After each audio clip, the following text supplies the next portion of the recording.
What's up everybody, it's John, just drawn on the whiteboard here with the first installment of a series I'm gonna do on metabolic compensation to really help with the weight loss journey. So kind of what prompted this video and this series is, I guess, a really common question, and I had an experience with this recently with a client who was in a calorie deficit, right? Or she was at least eating very low calories, and she was frustrated by the lack of progress in her journey. And so I'd say this is like probably the one tip that would have helped her the most, and the one tip that I think is really key for you guys helping understanding the fat loss journey, because without understanding, without the education, its motivation becomes really hard. So I think once you understand this, that's gonna be a little bit easier to stick to. So this is a little bit of a summary of a conversation I heard by Eric Trexler and Greg Nuckols. And I wanted to summarize it for you because I was able to look at things in a little bit of a new light that I hadn't before. And this information I don't think is really out there talking about metabolic compensation.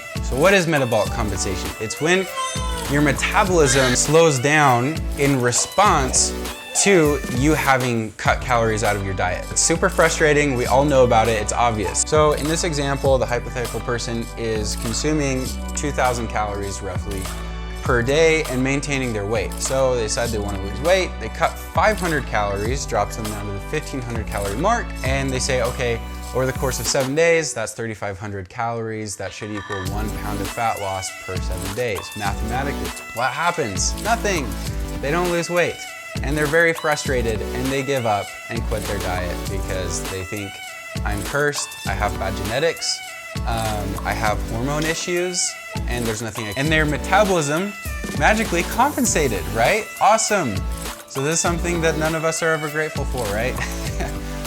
This happens. So metabolic compensation on the upward can happen by as much as 10% or more, depending on the individual. So the person thought their maintenance was 2,000 calories, but in reality it was 1,800 calories. So when they drop 500 and go to 1,500 calories, they think they are in a 500 calorie deficit. There's two things going on. One is the metabolic compensation. When you start losing weight, your metabolism slows down. So this line right here represents what their metabolism was able to compensate on the downhill. So that took out, say, 200 calories of the equation. But also the upper end of that spectrum, where they were taking for granted the fact that their metabolism was compensating upward the whole time and they didn't even know it. Well, they lost that. So what this ends up looking like is a massive compensation of almost 500 calories. So say it ends up being that they're only in an actual deficit of 100 calories, or maybe less, maybe 50 calories. Maybe they're still at maintenance. Maintenance is not a number, it's a range, and it depends on a lot of different factors. So bottom line is, this person is frustrated, and because they don't understand this, they want to give up. If you understand this, here's the point. Your compensation is gonna go on an extremely steep curve like that. But guess what happens? It flattens out. Your metabolism will not go downhill forever. And I think that's a huge myth in 2019, because we're hearing things like starvation mode and stuff like that.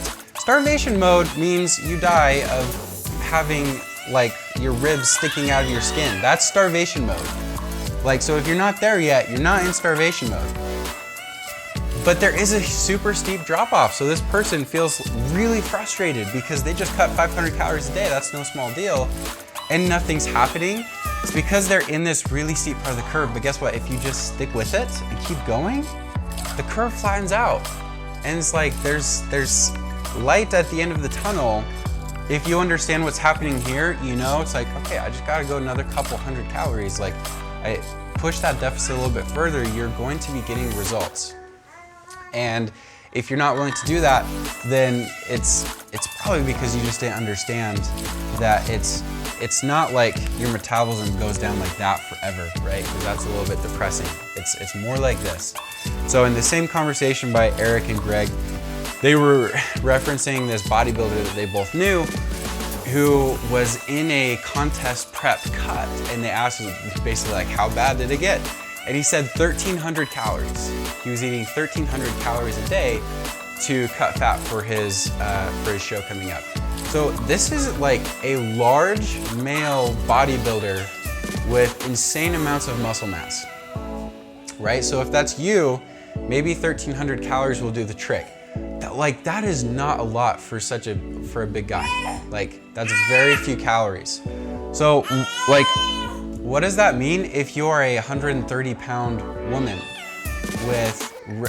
compared to a large bodybuilder with very little muscle mass, right? That might, like, think about what that does to your calories like required. So if you are eating 1,000 calories a day, not losing weight, you're probably just not eating low enough calories. If you're eating 900 calories a day, you're not losing weight. You're probably not eating low enough on the calories. And I know that's not like sexy. It's not really cool to talk about. Like on the internet, people want to hear the quick fixes, and it's like, you know, what's wrong with me because I'm not losing weight? Nothing's wrong with you. It's just part of the game. But I hope understanding this helps you understand like that trend is not going to continue forever. Like that line flattens out, and it's probably just around the corner a little bit sooner than you think. So I hope that helps. Hope this sheds some light on some areas of why metabolic compensation occurs and why it's so big. And in the future installments of the series, we're gonna be talking about how to help this, how to get over it, how to keep losing weight despite the fact that this just happens. So I hope you enjoyed the video. If you did, give it a thumbs up, give it a like, and let me know in the comment section below what was helpful for you to hear or what you'd like to hear in the future episodes of the series.